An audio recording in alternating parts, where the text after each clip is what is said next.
Okay, I'll explain you. The entire government has switched on one cryptocurrency, mean there is only one currency in the entire world. Hello, this is Captain 78 speaking from Prophecy 21, a secret cybersecurity lab. A team of hackers is about to control the computing power of the world. If we will not stop them, by the end of today, a lot of people will not see tomorrow. The world economy will fall down because they will have all computing power of the world and all the currencies in their wallet. If they have successfully collaborated to the world's biggest miners, yes, Bitcoin miners, they will have more computing power than the rest of the world. Today we think about atomic bombs. That who has the more wins the era. But fast forward to 2056, only the one who wins who has more computing power, not the one who has more nukes. Yes, my friend, this is the era of computer technology. In fact, we will be so immersed in the era of artificial intelligence that we will invent planes. And those computer-simulated planes will throw nukes on us with no pilot in them.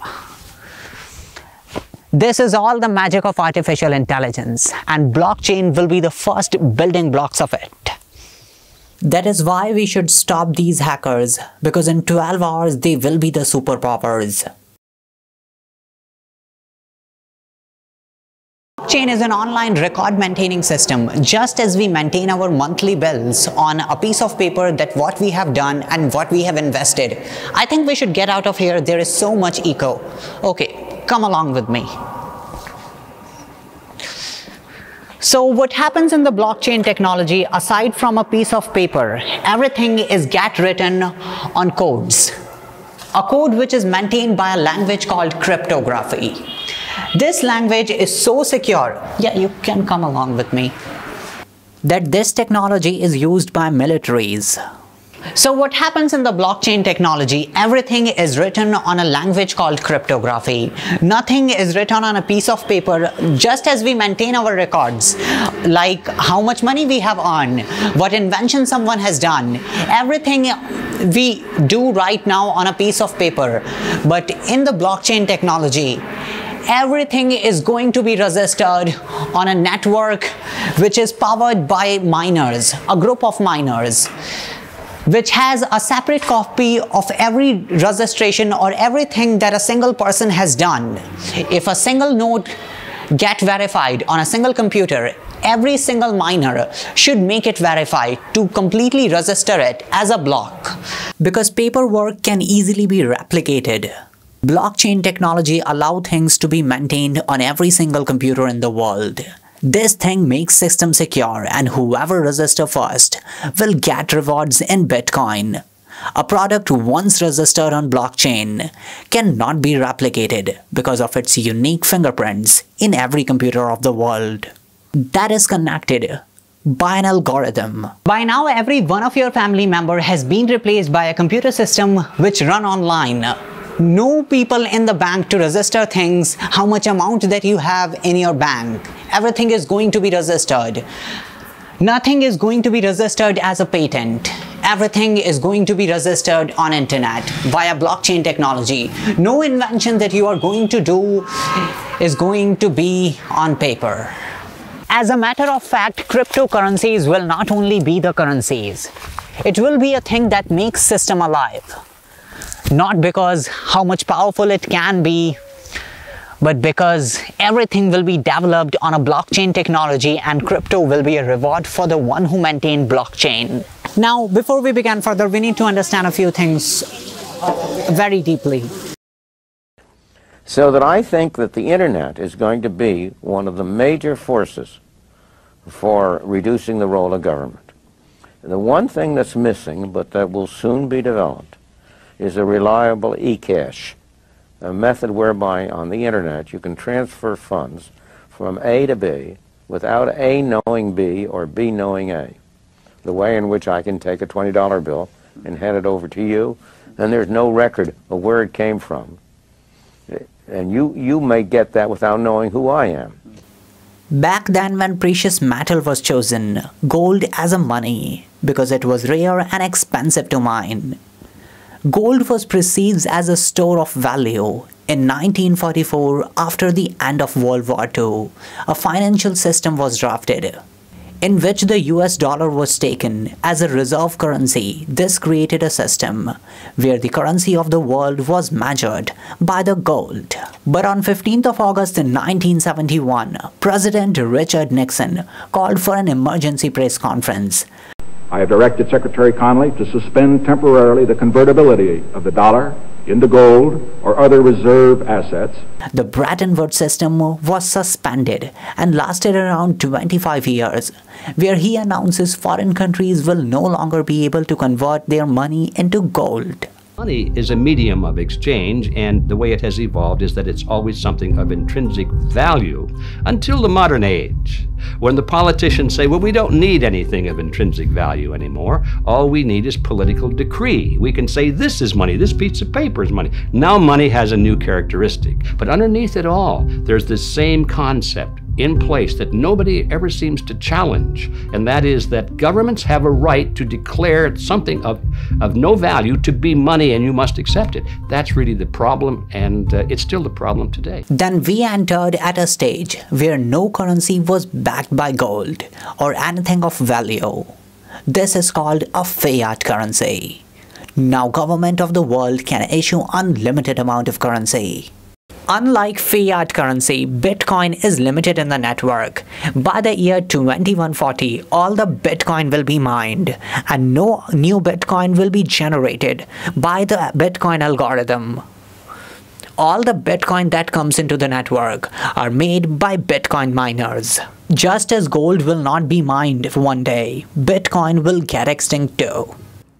I believe that Bitcoin has multiple levels of intrinsic value. The properties like being unconfiscatable, properties like this censorship-resistant value transfer that no one can stop you from sending.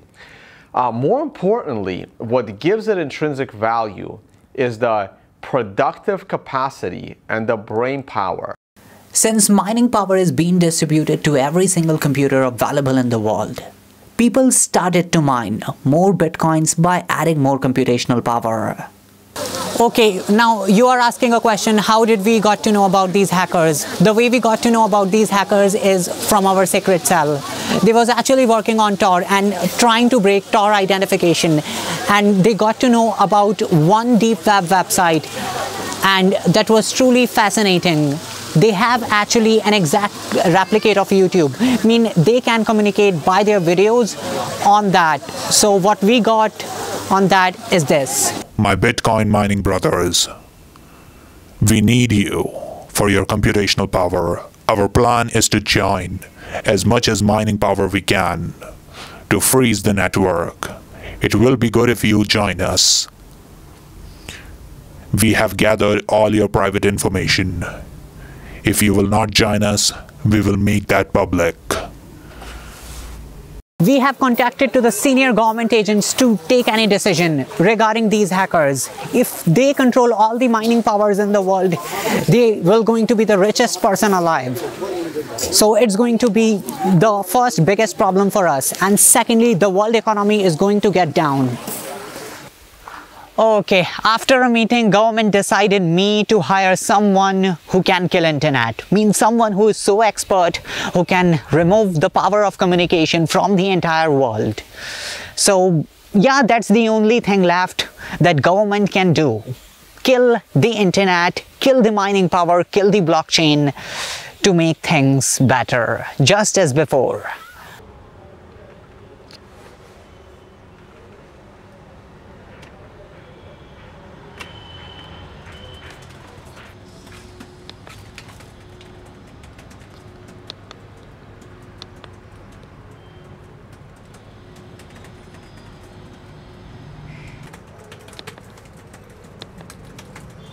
And that's what they need. Killing the internet is not going to be the answer. Just like blockchain, someone in the world will still have internet access. It's not maintained by some superpowers in the world. Even though we switch off all the switches in the world, there will be satellites for the information transfer. So it's a bad idea because Someone in the world can get the all mining power even if he have a decent mining rig of few mega hashes. The one who started will have just in 1 hour $150,000 in his Bitcoin wallet, depending upon the market rate. Abort.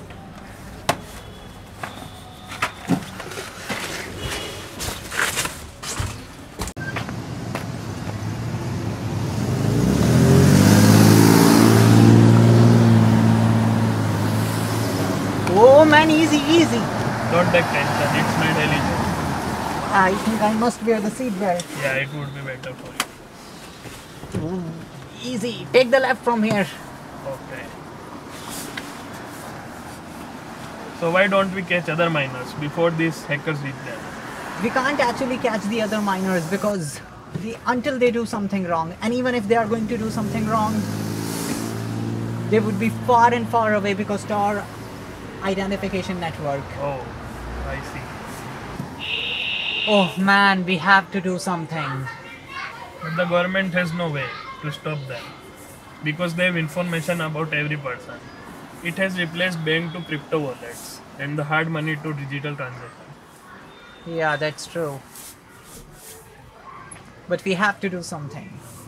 Take the right from here. Okay, just stop right there. Okay. Let's move.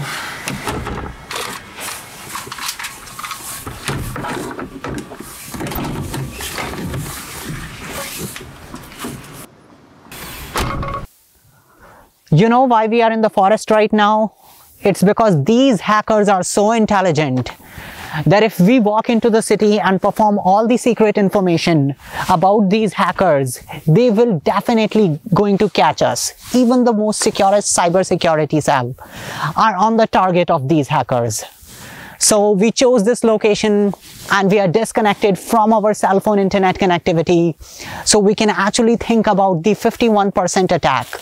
So for those of you actually wondering what actually 51% attack is, I wanted you to take a moment right now and imagine about mining power. The way mining power works is by solving those computational power to an individual person. This concept is called proof of work.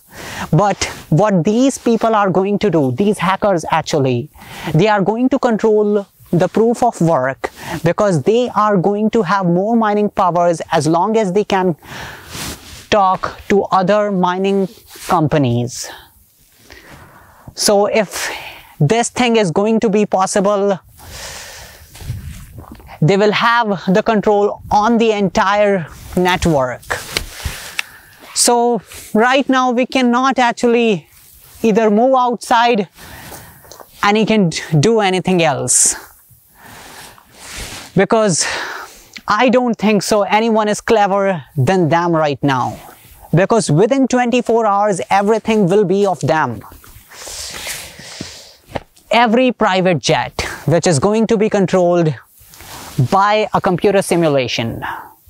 So back to 51% attack. In a nutshell, if we would be so capable to destroy 51% attack, we can get back our original blockchain technology. But at this point, we have to do something. Actually, we don't have something to do because we cannot control anything.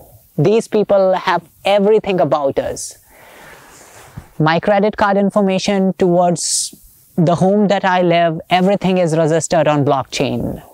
And as I told before, blockchain, or the one who maintains blockchain, is going to have a reward in Bitcoin. And Bitcoin is the power of it. So even if me as a government, or if I sent a signal or I sent a Morse code to the government that please discontinue Bitcoin, it wouldn't be possible, because every single registration, even the registration of this land, is on the blockchain. Whew. It's frustrating as long as I think I'm more confused about it. But we have a good idea. Who invented it? The one who invented blockchain can definitely stop it. Satoshi Nakamoto. In 2009, the inventor of Bitcoin, Satoshi Nakamoto, was a pseudonym. Some journalists say that Satoshi Nakamoto has never existed. Or if he existed, he was just a part of someone who itself never existed. I'm not moving in a blind guess. We never know, or it is one of the biggest computer mysteries that Satoshi Nakamoto is someone or a painting. Just these white papers. The main reason I'm here is to clear my name that I have nothing to do with Bitcoin, nothing to do with developing. I was just an engineer doing something else. Okay. And if you look at the time span, 2001, when it was supposed to be developed, I wasn't there. I was working for the government through a contracting company. That's not me. Okay. I never communicated with Bitcoins. Okay. Okay. Leah wrote all this? Yeah. 2010 to 2000. I was at home. Okay. I wasn't working for anybody. Okay. I just believe that somebody put that fictitious name in there. Mm-hmm. Satoshi Nakamoto and Bitcoin, or Bitcoin. In a movie, the best end would be where the director creates a situation that is difficult for the people to imagine and get out from their imagination. And then the director finds something so realistic that completely matches the audience reality and makes them satisfactory. In 2011, a Bitcoin talk forum, a user called Quantum Mechanics, proposed a technique called proof of stake. Proof of stake chooses a process in which one person is selected at random, in which a node is randomly selected to validate the next block. It's like you have to put your Bitcoin into the network just to verify other transactions as a security of you. If you successfully verify those transactions, your Bitcoin will be returned back to you with a reward of Bitcoin. But if you falsely verify those transactions, all of your Bitcoin will be gone. The more the Bitcoin you submit into the algorithm, the more the chances of your probability to win. And the more the trust of the network you have. Right now I'm into the forest and it's completely dark, as you can see this. The process we have discussed, it will make the rich are the richest and the poor will die. Yeah, it's the game and it has happened from so long. Proof of stake will definitely going to remove the problem of 51% of mining attack.